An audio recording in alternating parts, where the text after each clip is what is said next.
Autor. El libro de Jueces no especifica el nombre de su autor. La tradición es que el profeta Samuel fue el autor de Jueces. La evidencia interna indica que el autor de Jueces vivió poco después del período de los jueces. Samuel se ajusta a estas características. Fecha de su escritura. El libro de Jueces probablemente fue escrito entre el 1045 y el 1000 a.C. Propósito de la escritura. El libro de Jueces puede dividirse en dos secciones. 1. Capítulos 1 a 16, donde se relatan las guerras de liberación comenzando con la derrota de los cananeos a manos de los israelitas y terminando con la derrota de los filisteos y la muerte de Sansón. 2.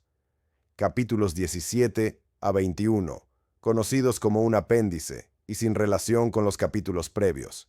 Estos capítulos son indicados como un tiempo, cuando no había rey en Israel. Jueces 17:6, 18:1, 19:1 y Sibilsi y Sibobún.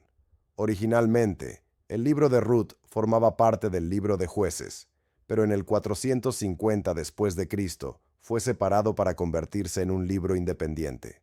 Versos clave. Y Jehová levantó jueces que los librasen de mano de los que les despojaban.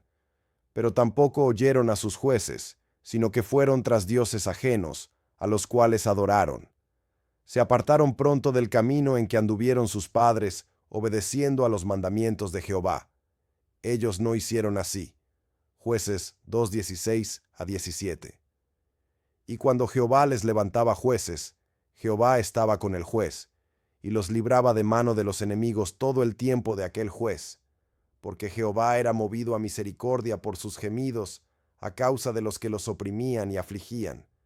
Mas acontecía que al morir el juez, ellos volvían atrás, y se corrompían más que sus padres, siguiendo a dioses ajenos para servirles, e inclinándose delante de ellos, y no se apartaban de sus obras, ni de su obstinado camino.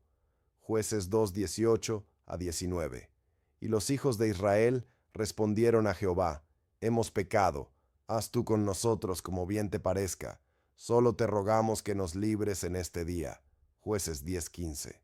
En estos días no había rey en Israel, cada uno hacía lo que bien le parecía. Jueces 21:25. Breve resumen. El libro de Jueces es una trágica narración de cómo Yahvé, Dios, fue subestimado por sus hijos año tras año, siglo tras siglo. Jueces es un triste contraste con el libro de Josué, que narra las bendiciones que Dios otorgó a los israelitas por su obediencia a Dios al conquistar la tierra. En Jueces, ellos fueron desobedientes e idólatras, lo que los condujo a sus muchas derrotas. Sin embargo, Dios nunca dejó de abrir sus brazos en amor a su pueblo, cada vez que se arrepentían de sus malvados caminos e invocaban su nombre. Jueces 2:18.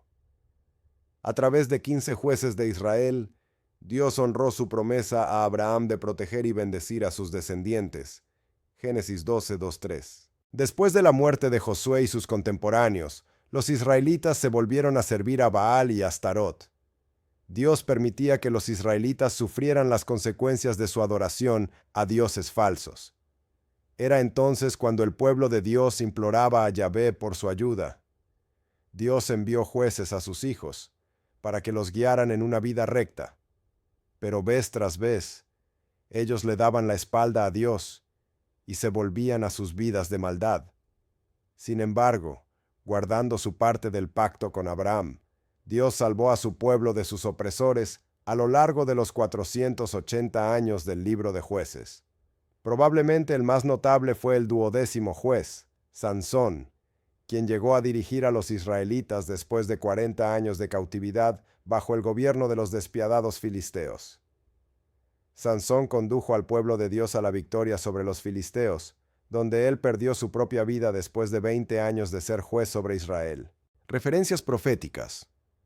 El anuncio a la madre de Sansón de que ella daría a luz a un hijo que guiaría a Israel es una figura de la anunciación a María sobre el nacimiento del Mesías. Dios envió a su ángel a ambas mujeres y les dijo que ellas concebirían y darían a luz a un hijo. Jueces 13:3, Lucas 1:31, quien guiaría al pueblo de Dios. La compasiva liberación de Dios a su pueblo, a pesar de su pecado y de haberlo rechazado, presenta una ilustración de Cristo en la cruz. Jesús murió para liberar a su pueblo, a todo aquel que cree en Él, de sus pecados. Aunque la mayor parte de los que lo siguieron durante su ministerio eventualmente se alejarían y lo rechazarían, Él aún permaneció fiel a su promesa y fue a la cruz a morir por nosotros. Aplicación práctica. La desobediencia siempre atrae el juicio. Los israelitas presentan un ejemplo perfecto de lo que no debemos hacer. En lugar de aprender de la experiencia de que Dios siempre castigará la rebelión contra Él, ellos continuaron desobedeciendo y sufriendo el desagrado y la disciplina de Dios. Si continuamos en desobediencia, atraeremos la disciplina de Dios, no porque Él disfrute nuestro sufrimiento, sino porque el Señor al que ama disciplina y azota a todo el que recibe por hijo. Hebreos 12:6. El libro de Jueces es un testamento de la fidelidad de Dios. Aún si fuéramos infieles, Él permanece fiel. 2 Timoteo 2:13. Aunque fuéramos infieles a Él, como lo fueron los israelitas, aún Él es fiel para salvarnos y preservarnos. Primera a los Tesalonicenses 5:24. Y perdonarnos cuando buscamos ser perdonados. Primera Juan 1:9. El cual también os confirmará hasta el fin, para que seáis irreprensibles en el día de nuestro Señor Jesucristo. Fiel es Dios, por el cual fuisteis llamados a la comunión con su Hijo Jesucristo, nuestro Señor. Primera carta a los Corintios, capítulo 1, versículos 8 a 9.